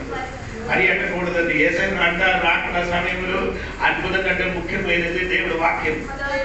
సోదరం కలిగిన దేవుడికి సోదరం క్రీస్తు క్రీస్తు అని చెప్పుకొని కొందరు ఏమవుతున్నారు? వస్తుంది దేవుడికి సోదరం. ఎవరి దగ్గరికి? ఏర్పరిచిన వాడి దగ్గర. దేవుడి దగ్గరికి వెళ్ళు. వేరే వాడి దగ్గరికి ఎవరి దగ్గరికి వెళ్ళడానికి? మోసపరచడానికి సులువుగా ఉన్నవాడు మీరే. మిమ్మల్ని దగ్గరికి వచ్చి మీరు ఏం చేయవచ్చు? మోసం చేయవచ్చు. రెండు మాటలు నీ ఇంటికి వచ్చి నేను కూడా చెప్తే మీరు కూడా ఏమవుతుంది? అనిపిస్తుంది. దేవుడికి సోదరం కలిగిన కనుక నేను కూడా చెప్తున్నా, అయ్యారు చెప్తే కరెక్ట్ అక్కడికి వెళ్ళిపోమని చెప్తాను. సోదరం అంటే ఏసై రాకడ యేసు ప్రభు రాకడ సమయంలో మొదటి యేసు చెప్పినది నేనే చెప్పుకొని కొందరు ఏం చేస్తున్నారు? వస్తుందని దేవుడు వాక్యములు చెప్తున్నా. అదే దేవుడు మొదటి చెప్తున్నమాట. అందుకని దేవుడు సంగమా ఈ కాలంలో జాగ్రత్త పడండి. యేసు రాకడ సమీపించారు. నేను 21 యేసు చెప్పిన 21 సూచన నీకు చెప్తానండి. దేవుడికి చెప్పుకొని పంపించింది కాదు. 21 సూచన నీకు చెప్తాను. దాదాపు 100 సూచన ఉంది బైబిల్లో. అదొకటి మనం నేర్చుకుని వెళ్తాం. దేవుడికి సోదరం ఏసై రాకడ ఏది తెలిసినప్పుడు మీరైతే ఆత్మీయ జీవితం ఏమవ్వాలి? ఎదగాలి. దేవుడికి సోదరం చెప్పండి కదా. అందుకే యేసు చెప్తున్నాడు ఈ కాలంలో యేసయ్య త్వరగా వస్తున్నారు, నేను త్వరగా వచ్చిస్తున్నానని చెప్పారు. త్వరగా యేసు ఎప్పుడు చెప్పిన మాట ఏంటంటారో తెలుసా? నేను త్వరగా వచ్చిస్తున్నాను. హల్లెలూయా. దేవుడు రాకడ ఆలస్యం అవుతుంది. మనుషులు ఏమవుతున్నారు? ఆలస్యం అవుతుంది అనుకున్నారు. ఎందుకు దేవుడు రాకడ ఆలస్యం అవుతున్నాను? ఇంకా కొందరు కూడా ఏమవ్వాలి? ఇంకా కొందరు కూడా మానవ మనిషి రక్షణ పొందడానికి దేవుడు రాకడా. అందుకని రాత్రి వాక్య పరిచయం ఇక్కడ చేయనప్పుడు నేను ఒక విషయం ఈ ఊర్లో ఉన్న గంగరవలసలు ఉన్న ఊరు వారికి చెప్పిన దేవుడు రాకడ ఆలస్యం అవడానికి ఉన్న కారణం గంగరవలసలు ఉన్న కొన్ని కుటుంబం కొన్ని వ్యక్తి కూడా మానవ మనిషి పొందడానికి దేవుడు ఎదురు చూస్తున్నారు. కాబట్టి ఆయన రాక ఏం చేస్తున్నారు? ఆలస్యం. స్నేహితుడుగా నీ కొరకు దేవుడు ఆలస్యం అవుతున్నారు. సహోదరి నీ కొరకు దేవుడు ఆలస్యం అవుతున్నారు. ఎందుకంటే నీ మానవ మనసు పొందడానికి దేవుడు దేవుడు ఏం చేస్తున్నారు? ఎదురు చూసి నీ కూడా మారాలి. నీ కూడా రక్షణ పొందడానికి దేవుడు ఏం చేస్తున్నారు? ఎదురు చూస్తున్నారు. అందుకు ఆలస్యం అవుతున్నారు. మనం కూడా ఏం చేస్తున్నారు? దేవుడికి చెప్పిన దేవుడా త్వరగా రమ్ము అని చెప్పినప్పుడు దేవుడు త్వరగా నమ్మడానికి నాకు ఇష్టం ముందు పిల్లరా కొందరు కూడా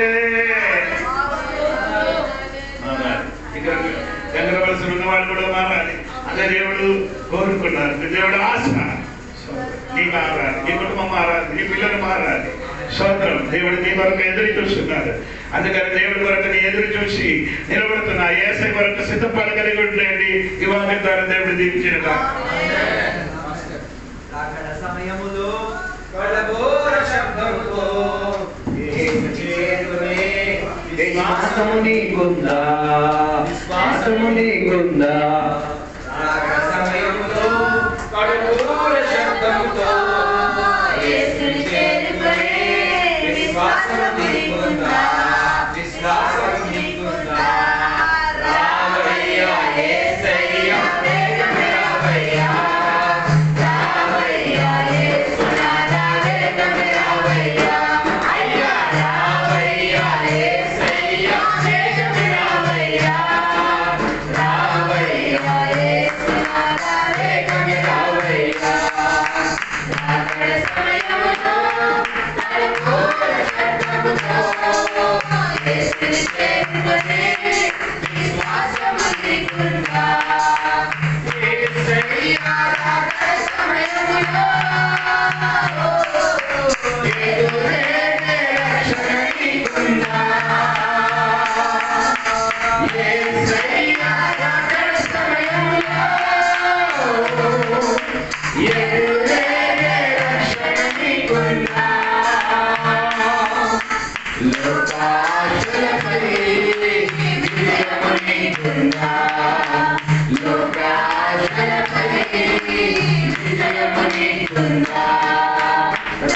రావయ్యా యేసయ్యా వేగమే రావయ్యా యేసునాథా వేగమే రావయ్యా అయ్యా రావయ్యా యేసయ్యా వేగమే రావయ్యా రావయ్యా యేసునాథా వేగమే రావయ్యా పైన కృపలేని కదా ఏకాంత ప్రార్థన నీకున్నా పైన కృపలేని కదా ఏకాంత ప్రార్థన నీకున్నా యేసు ఆశించే దీన మనసుందా యేసు ఆశించే దీన మనసుందా రావయ్యా యేసయ్యా వేగమే రావయ్యా రావయ్యా యేసునాథా వేగమే రావయ్యా అయ్యా రావయ్యా యేసయ్యా వేగమే రావయ్యా రావయ్యా యేసునాథా వేగమే రావయ్యా దేవుని సన్నిధిలో మనల్ని మనం సమర్పించుకు చూద్దాం. అబ్రహాము, ఇస్సాకు, యాకోబు దేవుడు సంకేతముగా ఉన్న నగరాన్ని తేరి చూచి తీరాడు. దాని గోడలను చూడగలిగి తీరారు, దాని పునాదులను చూడగలిగి తీరారు. దానిని కట్టిన ఆ కట్టడలన్నింటినీ కూడా చూచి కట్టినది దేవుడిని తెలిసి ఎరిగి వారి విశ్వాస జీవితాన్ని బలపరిచి తీరినట్టుగా వారి నిరీక్షణను దేవుని మీద, దేవుని వాక్యం మీద, దేవుడిచ్చిన ఆత్మీక పద్ధతుల మీద గురిపెట్టినట్లు ఈ రాత్రి వేళ నీవు కూడా దేవుని యొక్క సన్నిధిలో ఒకసారి విచారణ చేసుకుని ఏ రీతిగా నీవు విచారణ చెంది తీరుతున్నావు. ఈ లోక ఆశలన్నింటి గురించి వెతికెళ్ళేవాడిగా ఉన్నావా? ఈ లోకంలో ఉన్నవన్నింటి గురించి ఆశించుకొని తిరుగుతున్నావా? ఈ పక్కటి వేళ ఒకసారి నీ జీవితాన్ని విచారణ చేసుకుని తీరు. వాక్యం సెలవిచ్చినట్టుగా ప్రతి ఒక్కరు వారి జీవిత కాలంలో చేసినది మంచిదైనను చెడ్డదైనను అన్నిటి గురించి తీర్పు చెప్పాల్సిన ఒక రోజు వచ్చి తీరుతున్నది. క్రీస్తు న్యాయపీఠం ఎదుట నీ జీవిత స్థితిగతుల్లో ఉన్నవన్నింటి గురించి లెక్క చెప్పాలి. ఎన్ని రోజులు ఆరాధనకు వచ్చావు, ఎన్ని రోజులు దేవుని సన్నిధిలో గడిపావు, ఎన్నిసార్లు వాక్యం విన్నావు, ఎన్నిసార్లు వాక్యాన్ని ధిక్కరించావు, ఎన్నిసార్లు దేవుని వైపు తేరు చూడకుండా లోకం పని ఈ లోకంలో ఉన్న సౌకర్యాలు వెనకాల తిరిగావు. వాటన్నిటి గురించి లెక్క చెప్పే రోజు చూస్తున్నది. ప్రతి ఒక్కరు ఆయన క్రీస్తుని న్యాయపీఠం ఎదుట నిలబడి తీరాలి. ఈ రాత్రి వేళ నీ లెక్కలు ఒక్కసారి పరిశోధించుకు తీరు. ఈ రాత్రి వేళ నీ లెక్కలు ఏ రీతిగా ఉన్నాయి? ఎన్నిసార్లు దేవుని కొరకు జీవించి తీరావు, ఎన్ని అవకాశాలు దేవుని కొరకు ఉపయోగించుకు తీరావు, ఎన్నిసార్లు దేవుని జ్ఞాపకం చేసి తీరావు, ఎన్నిసార్లు సువార్త చెప్పి తీరావు, ఎన్నిసార్లు ప్రార్థన చేసి తీరావు, ఎన్నిసార్లు దేవుని కొరకు నీ జీవితాన్ని సమర్పించి తీరావు, ఎన్నిసార్లు మారు మనసు పొంది తీరావు. వీటన్నిటికీ లెక్క చెప్పి తీరాలి. ఆ కోర్టులో నీకు న్యాయం దొరికి తీరదు. నీ విపరీత నీకు వ్యతిరేకంగా నేల కేకాడి సాక్ష్యం చెప్పి తీరుతుంది. ఆకాశాంతరిక్షం సాక్ష్యం ఇచ్చి తీరుతుంది. దూరం సాక్ష్యం ఇచ్చి తీరుతారు. గోడలు సాక్ష్యం ఇచ్చి తీరుతాయి. ఈ రాత్రి దేవుని దగ్గర ఒప్పుకో. దేవా, ఈ నగరంలో నేను పాదవాకతుడై తీరాలంటే లెక్క నేను సరి చేసుకు తీరాలి. ఈ రాత్రి వేళ నా లెక్కలు నేను సరి చేసుకు తీరడానికి దేవుడు నిర్మించిన నగరం వైపు తీరు చూచి సమర్పించుకుందాం, ప్రార్థన చేసుకుందాం. పరిశుద్ధ మహోన్నత దేవానికి వందనాలు. ఈ రాత్రి వేళ అబ్రహాం గురించి మేము వినగలిగితేరా, యాకోబు గురించి మేము వినగలిగితేరా, ఇస్సాకు గురించి మేము వినగలిగితేరా, ఒక కుటుంబంలో ఉండి ఒకే దేవునికి సేవించి తీరి ఒకే విశ్వాసమును నిలకడతం కలుగుండి ఒకే నిరీక్షణతో వారి జీవితాన్ని గడుపు తీరారు. వారి జీవిత కాలంలో దేవా వారి లెక్కలన్నీ కూడా సరిదిద్దుకు తీరి సరిపరచుకు తీరి దేవా వారి పరలోక రాజ్యానికి గమ్యం చేరినట్ల ఈ రాత్రి వేళ మా గమ్యాన్ని కూడా మేము ఒకసారి పరిశోధించుకుంటున్నామయ్యా. ఎక్కడ ఏది సరి కాలేదు ఈ రాత్రి వేళ దానిని సరిపరచుకు తీరుతున్నామయ్యా. ఎన్నెన్నో సార్లు మాకు అవకాశం వాక్యం ద్వారా నేను దేవ అప్పగించబడి తీరింది. ఆ వాక్యం విని కూడా ఏడవకుండా, ఆ వాక్యం విని కూడా నేను మారాలని ఆశించకుండా, ఆ వాక్యం విని కూడా దేవా దేవుని యొక్క సన్నిధిలో మనసును పెట్టుకోకుండా ఎన్నెన్నో సార్లు నిర్లక్ష్య భావంతో కూర్చున్నాం. ఈ రాత్రి వేళ ఒప్పుకు తీరుతున్నాం అయ్యా. దేవ మమ్మల్ని మందించండి, మమ్మల్ని క్షమించండి, రక్తముతో మమ్మల్ని కడగండి అయ్యా. నీ వాక్యముతో మమ్మల్ని కడగండి అయ్యా. దేవా నీవు ఇచ్చిన ఆత్మశక్తి ద్వారా మమ్మల్ని కడగండి అయ్యా. ఎన్నెన్నో సార్లు పరిశుద్ధాత్మ దేవుడు సంచరించుచున్న పరిశుద్ధాత్మను ధిక్కరించి తీరి ఆయన పరిచర్యకు ఎదురుగా నిలబడి ఎన్ని ఆరాధనలు మేము చేశాం, ఎన్ని పాటల పరిచర్యలు మేము చేశాం. ఈ పగటి వేళ ఒప్పుకు తీరుతున్నాం. వీటన్నిటికీ మేము గొప్ప చెప్పి తీరాలి. ఈ పగటి వేళ ఈ రాత్రి సమయంలో ఒకసారి మమ్మల్ని మేము విచారణ చేసుకుని తీరుతున్నామయ్యా. మళ్ళీ నీ సమక్షతలో దేవా తేలిపోయేటట్టు ఉండకూడదయ్యా. ఈ రాత్రి వేళ మమ్మల్ని మేము పరిశోధించుకు తీరుతున్నాం. ఈ రాత్రి వేళ దేవ మా జీవితాన్ని ఒక్కసారి సరిదిద్దడానికి అవకాశం ఇవ్వయ్యా. మేము తెలిసి తెలియక ఎరిగి ఎరగక వాక్యంతో సంబంధం ఉండి ఉండక ఎన్నెన్నో పొరపాటులు చేసి తీరా. ఈ రోజు మా గమ్యం పరలోకానికి చేరి తీరేంతటిగా దేవుడు సంకేత నగరముగా ఉన్న నగరము మేము చేరి తీరేంతటిగా ఉన్న అడ్డులు వాటం కాదు, అభ్యంతరాలన్నింటినీ కూడా ఎదుర్కొట్టండి అయ్యా. ఈ రాత్రి వేళ మీరు అక్కడై తీరితే మేమందరం ఆరోహణమై తీరేంతటి వేళ భాగ్యోదయం దయచేయండి. ఒకవేళ నేను అక్కడ ఆలస్యమై తీరితే నేను అక్కడ కొరకు తయారై తీరడానికి మంచి వాక్య పరిచయాలు మాకు ఇవ్వండి దేవా. మంచి మాటలు మాకు దయచేయండి దేవా. మంచి ఆత్మశక్తి కలిగిన ఆరాధన మాకు దయచేయండి దేవా. మాకు ఇచ్చిన కృపావరములతో దేవా మమ్మల్ని మేము భద్రపరచుకోవడానికి సహాయం దయచేయండి దేవా. ఈ రాత్రి వేళ వాక్యమైన ప్రతి బిడ్డల కొరకు ప్రార్థన చేస్తున్నాం. వారిని దీవించండి, ఆశీర్వదించండి. వారి జీవితం కూడా రాకడ కొరకు కేంద్రీకరింపబడేందుకు సహాయం దయచేయండి దేవా. దేవా మేము నటించేవారుగా కాకుండా యథార్థతగా ఉన్న వ్యక్తులుగా దేవుని బిడ్డలుగా దేవుని పిల్లలుగా మారి తీరుకు దేవ సహాయం దయచేయండి. యోబు దేవుని నా రాజ్యాన్ని చూచాడు, అబ్రహాము దేవుని రాజ్యాన్ని చూచాడు, యాకోబు దేవుని రాజ్యాన్ని చూచాడు, ఇస్సాకు దేవుని రాజ్యాన్ని చూచాడు. ఈ రాత్రి వాక్యం ద్వారా మేము కూడా విశ్వాసంతో దేవా ఆ నగరాన్ని మేము చూచాము. చూసినప్పుడు మేము తేలగొట్టేది మేము సంపాదించిన డబ్బు ఏం పని చేయదు, మా ఆరోగ్యం ఏం పని చేయదు, మా కుటుంబం ఏం పని చేయదు, మా హోదా ఏం పని చేయదు, మా జీవిత వాక్యం ఏమీ పని చేయదు. అన్ని దేవుని సమక్షంలో సున్నాయే అని రాత్రి వేళ మాకు అర్థమై తీరింది. ఏదైనా మేము సంపాదించుకున్నామంటే విలువైన రక్షణను మేము సంపాదించుకుంది, దానిని కడముట్టించి తీరుటకు భాగ్యం దయచేయండి. ఈ ఊరిలో ఉన్న నివాసాలను దీవించండి, సగబిడ్డలందరినీ కూడా దీవించండి, ఆశీర్వదించండి. ఇంతసేపు మాతో మాట్లాడినందుకు దేవానికి స్తోత్రం, దీవెనలతో నింపినందుకు దేవానికి స్తోత్రం.